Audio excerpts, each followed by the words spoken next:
muyembekezere zisankho zoopsa zachilendo zimene sizidachitikepo yayi. Ndifuna ndikufotokozereni mwatsatanetsatane zimene mulungu akamba ku fuko la Malawi.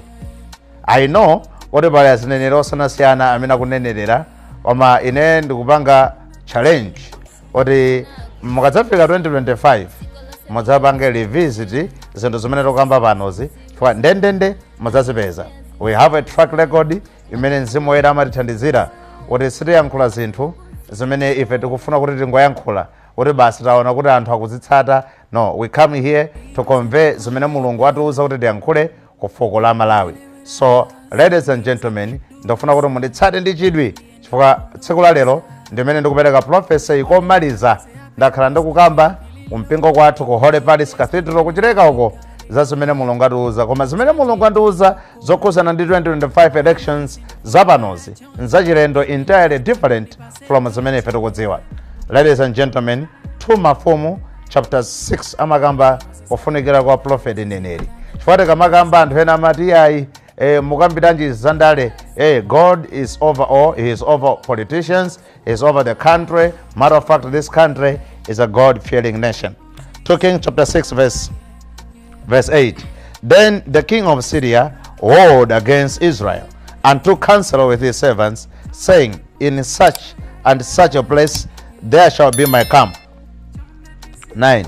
And the man of God sent unto the king of Israel, saying, beware that thou pass not such a place, for thither the Syrians are come down. Verse 10. And the king of Israel sent to the place which the man of God told him, and warned him of, and served himself there, not once nor twice. Therefore the heart of the king of Syria also was troubled for the thing, and he called his servants, and said unto them, will you not show me which of us is for the king of Israel? Hallelujah. So verse imeneyo ndaitsegula dala, koma ndofuna kuti mundimvetsese zinthu izi. Bible ikukamba za mfumu ya Syria, ikukambanso za mfumu ya Israeli. Ndakuti mfumu ya Israeli idapanga chiwembu chofuna kukapanga ambush mfumu ya Israeli. Mfumu ya Syria idapanga chiwembu chofuna kukapanga ambush mfumu ya Israeli. Poti ku Israeli kudali mneneri, the city was preserved. Amati amfumu ya Syria akakamba mapulani awo kuti ife tikachalira pakuti amene chakamazadusa pakuti tiapha kapena tipanga izi. Zimapezeka kuna kuti Elisa amatumiza uthenga kwa mfumu ya Israeli wauza kuti Assyria akukamba zakuti ndiye musadutse malo akuti. So that's the importance of the prophet. Ndiye nkadakonda oti uthenga umene uwu mutumize kwa president achakwera, utumizeni uthengawu kwa Peter Mutharika, mutumize uthengawu kwa Enoki Chihana, Ford, because uthengawu ngofunikira kuti aliyense audziwe. Uthenga umene uwu ndwanji? Uthenga umenewu tukukamba za zimene zichitike mdziko muno 2025, and actually nzofunikira kwambiri kuti tidziwe. So ndikhala ndikuwerenga zinthu zingapo zimene mulungu atiuza, and mwauza nzanu kuti atsegula buku lija la maprofesi. Chifukwa pano sindikhalapo kwambiri, tikhala tikukamba zimene mulungu ationetsa, so that dziko la Malawi anthunso amene tili akhristu tidziwe zimene mulungu akukamba and pray for the things. Hallelujah. So chinthu choyambirira chimene tifuna ndikambe ndinu Amalawi, it is something chimene chachitika, chimene mulungu andionetsa dzulo. Prophecy imeneyi singaoneke kuti ndi prophecy panopa chifukwa choti kunjaku kuti kwabata. It is not necessarily a politic prophecy, koma it is about this country. You know, yesterday mulungu adandionetsa masomphenya azimene zikufuna zichitike nthawi ya mvula, kandi nthawi ya mvula kandi liti, koma nthawi ya mvula zimene zichitike mdziko muno. Ndiye mulungu amatiuza zinthu zimenezozo cholinga choti inuyo ndine tizidziwe, tipempherere dzikoli, komanso nkuonetsetsa kuona kuti zinthu ngati zimenezi ifeyo tizipempherere kuzitsutsa. Usiku wathawu mulungu amandionetsa something that happened to this country. Ine mene nimazionera zinthuzi, more especially maiko awiri wa ziphatikizana, dziko la Malawi ikhala ndi effect yake pa prophecy imene fandikambeyi, komanso dziko la Zambia ikhalanso ndi effect yake pa prophecy imene ndifuna ndiyankhuleyi. Moti ngati alipo aku Zambia apa, message imene itiye isunge kuti ndikupempherera dzikoso la Zambia. So ndi Malawi na Zambia, prophecy what God said. Prophecy number 1. Prophecy imene ndikuyiyankhuliranji pano, ingakhale kuti pano fati kambeza national prophecy ya zisankho, koma tikuyiyankhula pano chifukwa choti prophecy imene Mulungu ationetsa ndipo it has to be communicated. Anthu ambiri mukudziwa kunaya kuti mu chaka chadutsa chaka chomwe chino chadutsachi mdziko muno tidali ndi namondwe wa Fred, namondwe odabwitsa kwambiri wa Fred. What God showed me, zikufananira nako koma zikupitirira, zipitirirako chifukwa ndimaona mapiri akunoko a dziko linolo la Malawi. Mapiri aka maoneka ngati akuchirobwe, mapiri okhuzira ngati kusochi mountain ndi mapiri ena. Ndimaona ndithu kunena kuti kukutsika matope achilendo amene amakwirira nyumba za anthu. So ife tikhoza kuona kuti azinthu izizi zadutsa, koma maybe God is still saying something concerning a disaster. There is more like a disaster coming, which is going to be pioneered by some lanes which are going to be unstopped in this nation. Therefore, I would have urged kuti pamene ine ndachipempherera, inunso amene mukutionera ife tiye ndichipempherere, koma their lanes, those were strange lanes, mpakana mapiri maruka phala la matope ndipo limakwirira nyumba za anthu osiyanasiyana. Mulungu amandionetsa prophecy imene dzulo, ndipo amandiuza kunena kuti wauze komanso ndiupempherere dziko lino la Malawi. Prophecy number 1. Iyi ndikukamba sikukhala pa ndandanda wa zimene zichitike zokhuzana zisankho, koma ndikuyikamba kuona kuti mukhale pompo, chifukwa posachedwa pompa dziko lino ndikhala kuti tikulowa mu nyengo ya mvula. So what is going to happen this time around? Mvula ya ibwera mwansanga kwambiri mdziko munomo, mubwera mvula mwansanga kwambiri. But as God showed me, kudali ndithu mvula ina yake yachionongeko, zinthu zimaonongeka komanso anthu ambiri apeza kuna kuti aonongedwa. So we have to pray for that, because chimene chocho tikuchiyankhula kwa inu chifukwa inu mwina yena simungathe kuona, you are not prophets. So ife tikuchiyankhula kwa inu kuti mudziwe kuna kuti izi, that's what is going to happen. Prophecy yokhuzana zisankho. Now we go into the national prophecy concerning the elections of this nation zimene zichitike posachedwa pompa in 2025. Prophecy number 1. Prophecy number 1 ndidzifotokoza kenaka ndidzatsekera kuti kodi zisankhozo zidayenda bwanji, ameka adalengeza kuti chani. Malawiko uyembekezere komanso ndikuonetse zimene zidzachitika mu 2025. Akuluakulu popeza ena ife sitiona, koma kudali zisokonezo zodabwitsa kwambiri, kudali imfa zodabwitsa kwambiri, kudali kotcherana katundu odabwitsa kwambiri, kotcherana maofesi modabwitsa kwambiri. Ndipo anthu ena akupezeka kuna kuti adaphedwa mu ndale zimenezo, kudali chisawawa ndi ziwawa zimene zidachitika koyamba mu dziko muno, nkhani yokhuzana ndale. Chifukwa nzoonadi DPP ipanga alliance, ndifotokoza bwino meneyo, zimene Mulungu andionetsa, koma zimene zikuchitika mdziko munomo zimene takhala tikuona mu 2004, 1993, amene akamuzu amapanga 2014 imene Mutharika chamalamulira mpaka 2019 imene zakhalira mpaka na panopa Dr. Lazarus Chakwera akulamulira. Tikwenera tipemphere ndithu, kupempherera, there has to be a prayer, serious prayer. Ngati kwanu kumapemphera, you have to include this one, chifukwa kudali violence that has never happened. To the extent kuna kuti people gutted, katundu wa boma, moto mayaka, zinthu zimasokonekera mdziko muno.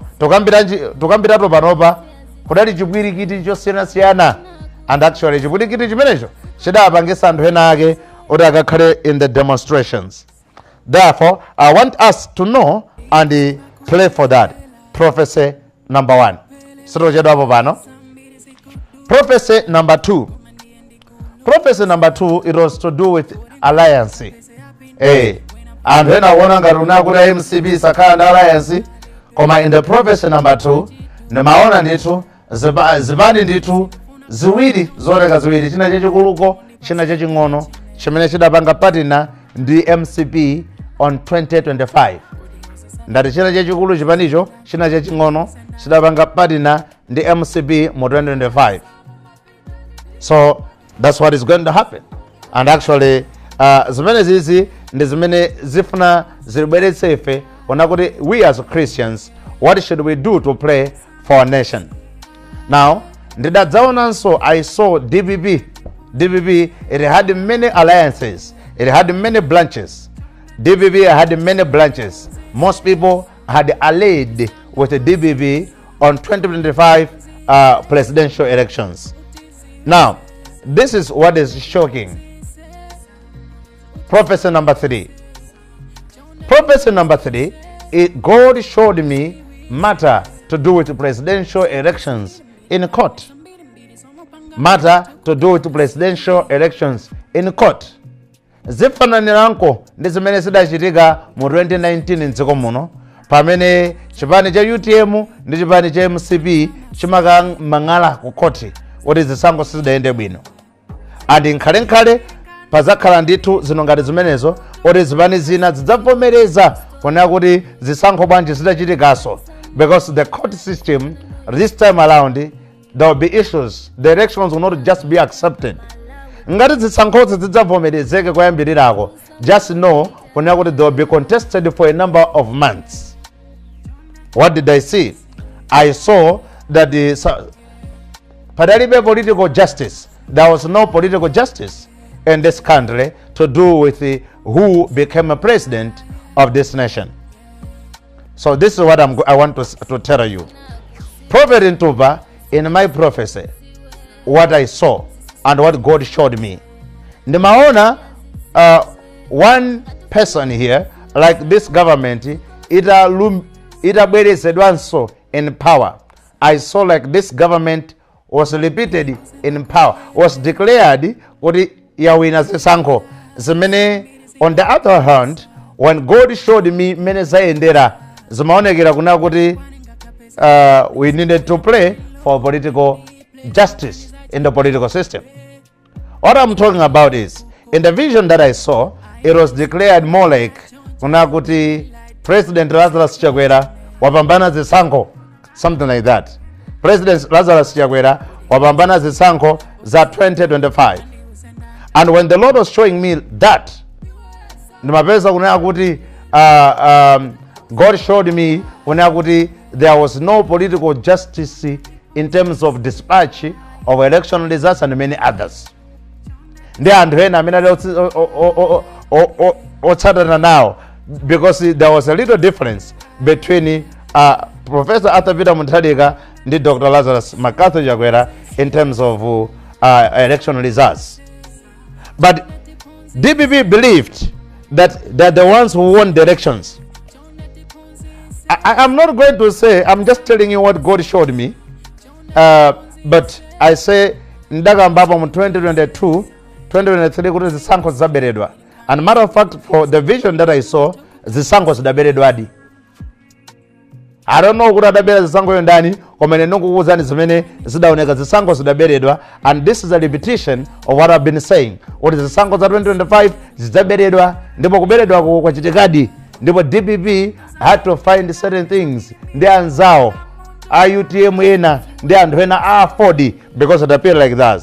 This padali ndithu a chain of presidents who went to court and complained.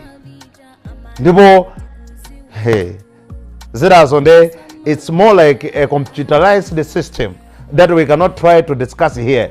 But it appeared that in the 2025, in the first time, there will be new machines that will be recruited or be brought into this country.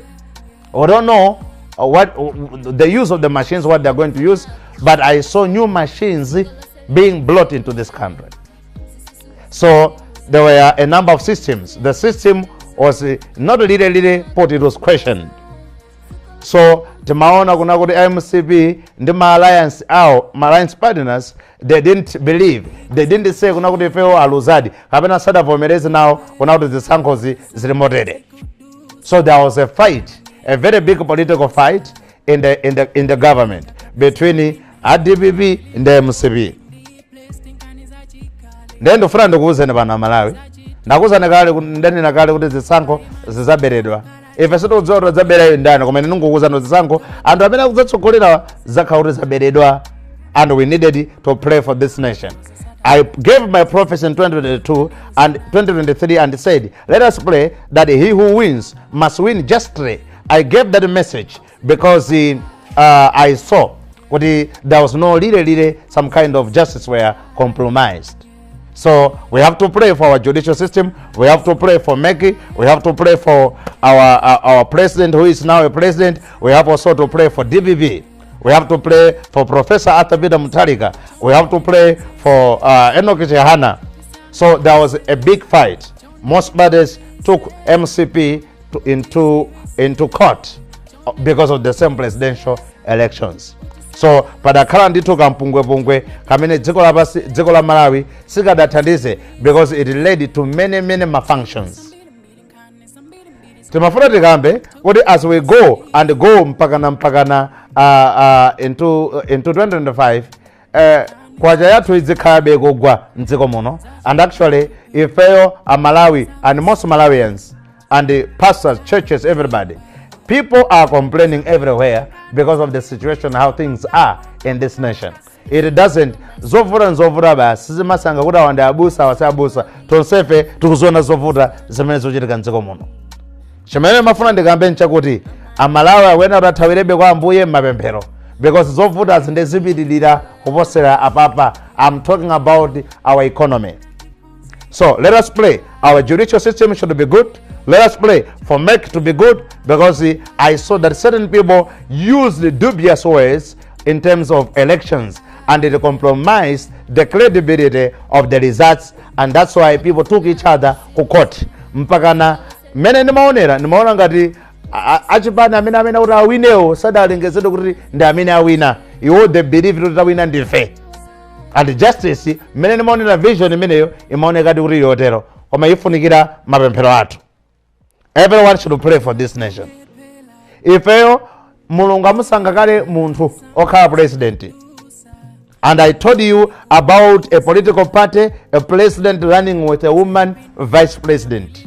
So when you see that a woman vice president is running with a man, just know the prophecy that I have said, that side will be the winning side, despite all the political instability and injustice. So that is what God showed me. But finally, after God had revealed to me this vision, prophecy number 5, God showed me a big political fight in a parliament. It was a very big political fight up until certain people onekangata police had to join. Two forces were fighting, and hadayamba na parliament nkumamenyana nditu za serious. Mpaka nojekera pamene popo anthu ena nkumakasumirana. So you just know kuti we need to pray for our leaders here. Mavuto akuchitika mdziko muno ndipo mavuto tonsefe tikukumana nawo. But I saw ndipo ndewo imeneyo sindayionepoyi kuparliament kukakhala kuchitika zinthu, but this kind of fight imene God showed me, it was different entirely together. People fought each other. Zimaoneka kuti MCP ena join ena, DPP ndi ena, alliance partners join ena, and there was a fight. Let us pray for this nation. Let us pray for our president. Let us pray for Professor Atabida Mutarika. Let us pray for all party leaders in this government. But you are going to see a kind of a revolution. A revolution will take place in this nation. A very dangerous revolution that will also affect government property. I mean, people taking into streets and fighting. About fighting, as many as under president, I had already spoken. I had written, I had said, I had already spoken that. And I told one of the people who works there, and say that there is this thing that is going to happen. I saw ndibidi zimene zodani nagaleso, and amene today yankula message yo akuboma akudziwa kuti dapereka uthenga umeneyo oti ndibidi wa president must be naona kugendedwa, there was an attack on him. And so boy, it's going to happen. I saw most people doing a lot of things. We just need to pray for God to intervene, because whatever is corrupt must be exposed. But there is already corrupt malpractices as we speak now. God said it's already there. We have to pray for this nation. We have to pray. I, a prophet in Tuba, have already started praying for this nation, and I implore you as a fellow Christian to do the very same thing. And when I'm going to go on in the UTM standing for presidency, the one who is going to be a president will be the one who was there for a long time. That one, bear it in mind. So I had already spoken this back then, but we must pray, and we are praying. So let us pray for this nation. We are telling you this so that we should pray for this nation, so that all the dangers that I'm seeing coming ahead must not befall on our motherland. We have to pray for the DBB. We have to pray for MCB. We have to pray for UTM. We have to pray for Voti. We have to pray for Petra. We have to pray Chipanicha, and then Ambewe, liberation for economic freedom, something like that. We have to pray.